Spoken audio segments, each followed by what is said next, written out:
Hola, en este video vamos a ver la descripción VHDL de un contador genérico bidireccional.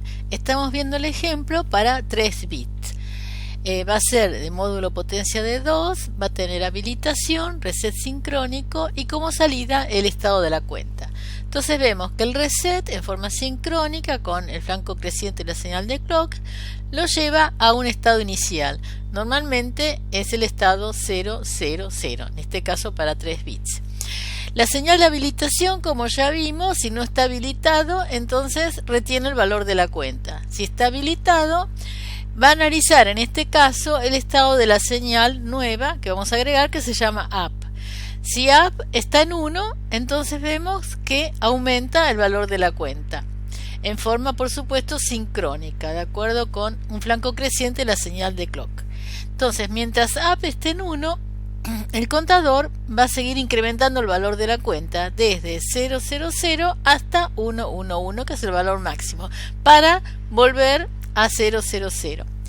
Si up está en 0, recorre entonces los estados en forma inversa, en este caso antihorario, desde 000 pasando por 111 hasta llegar a 001 y volver a 000.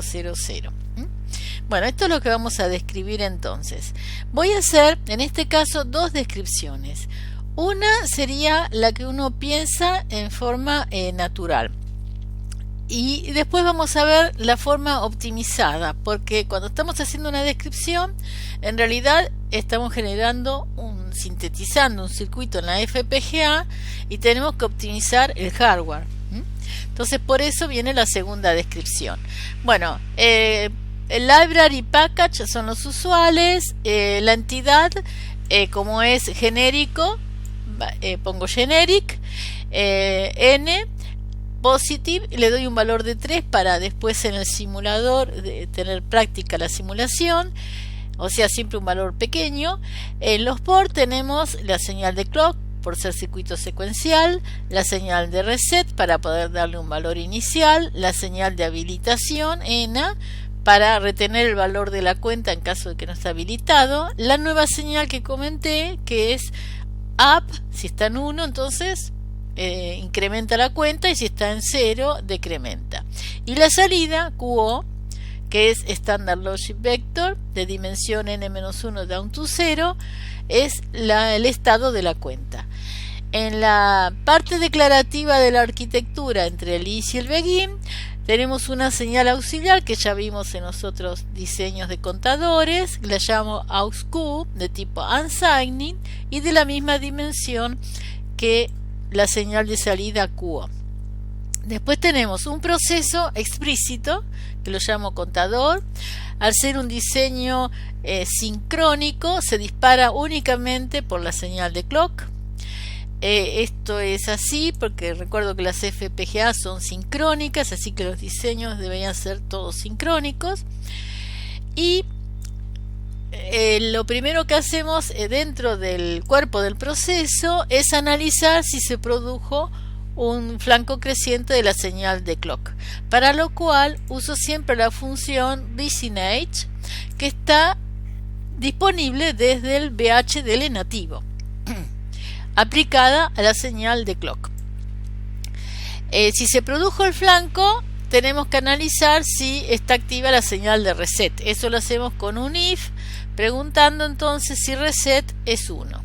Si es 1, a la señal auxiliar le tenemos que dar el valor inicial con la sentencia others, y es conveniente siempre que ese valor sea 0.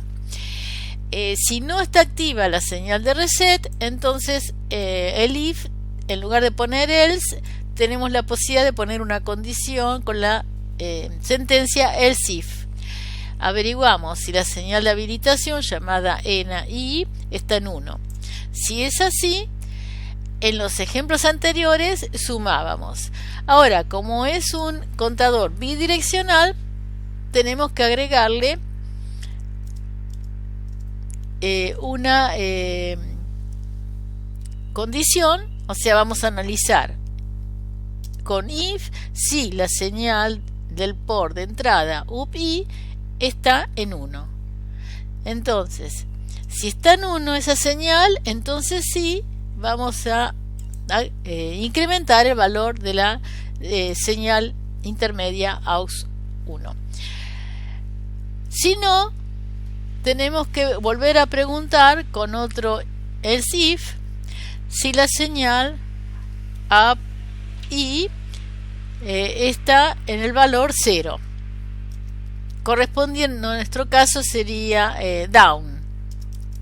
Pero para no generar otra señal usamos la misma, ¿no? Entonces AUX Q en este caso le asignamos el AUX Q anterior y le restamos 1. Esto es lo primero que a uno se le puede ocurrir normalmente. Ahora cierro el if, en if, y bueno, el otro if ya está cerrado, es el de ENA, y este otro if es el de Rising Age, y luego el proceso. Recuerden que cuando se cierra un proceso, recién en ese momento se actualiza el valor de las señales. En este caso, la única que ha cambiado es AUX Q. También aprovecho para comentar que hay muchos autores que estos diseños los hacen con variables. Las variables en realidad tienen un uso muy particular y siempre que se pueda usar una señal, debería usarse una señal. Las señales representan hardware, son líneas, cables. Si alguna señal está de más, bueno, el software después se va a encargar de eliminarla. Pero las variables en realidad son para casos muy particulares. ¿Se acuerdan? Hubo un ejemplo que hice con una variable para un for y uno tiene que estar incrementando un dato anterior, entonces hay que guardar esos valores intermedios. Eso es imposible hacerlo en un proceso con una señal, porque vimos que la señal se actualiza al terminar el proceso. Entonces, para casos así sí van variables, pero normalmente las variables no se mapean en el hardware. Entonces, es mucho mejor hacerlo con señales. Y luego tenemos un proceso implícito en que vamos a asignar el valor de AUX Q al port de salida QO, pero como no son del mismo tipo, tenemos que hacer el casteo a Standard Logic Vector. Bueno, ahora lo grabo, lo compilo y la idea es ver el hardware generado para mostrarles después una optimización de esta descripción que optimiza el hardware. Entonces, los warnings son los 5 usuales, los miramos, pero vemos que no hay ninguna novedad. Vamos a Tools, Netlist Viewers, RTL Viewer. Y acá quiero que presten atención a lo siguiente. Fíjense, este flip-flop que se llama AUX Q20, en realidad son 3 flip-flops, representados por uno solo. Y vemos acá la salida, que va a la salida del port como se esperaba, y además acá va a los sumadores. Representaría esto la sentencia que es AUX Q, se le asignaba el AUX Q anterior, que es el que tenemos acá en los sumadores, para sumarle 1 o restarle 1. Eso de haber puesto para sumarle 1 en un caso y para restarle 1 en el otro hizo que se generara 2 sumadores. Estos sumadores en realidad están ya incorporados al hardware de la FPGA, ¿no? Bueno, acá estamos usando 2 sumadores con este diseño. No analizo nada más y vamos ahora a cambiar el diseño que vimos. En primer lugar, este if anidado, fíjense la cantidad de if que había. No es un código limpio, un código que tenga tantos if anidados. En general hay que evitar este tipo de soluciones. Bueno, eso no lo vamos a poner. Vamos en cambio a agregar una señal que la voy a llamar dir y va a ser de tipo integer. Cuando uno define una señal como integer, hay que tener en cuenta que va a tomar como mínimo 32 bits. Entonces, si nosotros tenemos el valor de esa integer va a ser pequeño, debemos de optimizar los recursos de manera de darle un rango. Eso se hace con range, y en este caso mi rango va a ser menos 1, 1.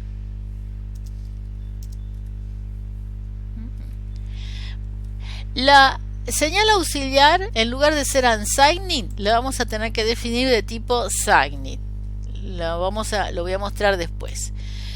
La parte ya del cuerpo de la arquitectura, le voy a tener que dar un valor inicial, un valor a esa señal dir, que lo hago asignándole un 1 cuando la señal del port de entrada up esté en el valor 1 Standard Logic. Si no es así, else, le vamos a asignar el valor menos 1. Y ahora vamos a ver cómo usamos esta definición. Entonces, el resto del proceso queda como está, y cuando vamos a que está habilitado, ya no tenemos que analizar el valor de up porque lo hicimos en este proceso implícito. Directamente en cuando está habilitado, vamos a poner aus q, va a ser, le vamos a asignar el valor anterior, aus q, y ponemos más dir. Entonces fíjense, si dir estaba en el modo con la entrada up en 1, dir vale 1, así que estamos sumando. Si en cambio no estaba up en 1, bueno, supongamos que está en 0, entonces dir va a tener el valor menos 1, así que le vamos a sumar un menos 1. Ahí está la diferencia, no tenemos un signo menos, sino que seguimos teniendo más y cambiamos el valor. Con esos cambios nada más, lo voy a ir grabando y compilando, si no hay errores ni warnings nuevos. Vamos a ver cómo cambia el hardware.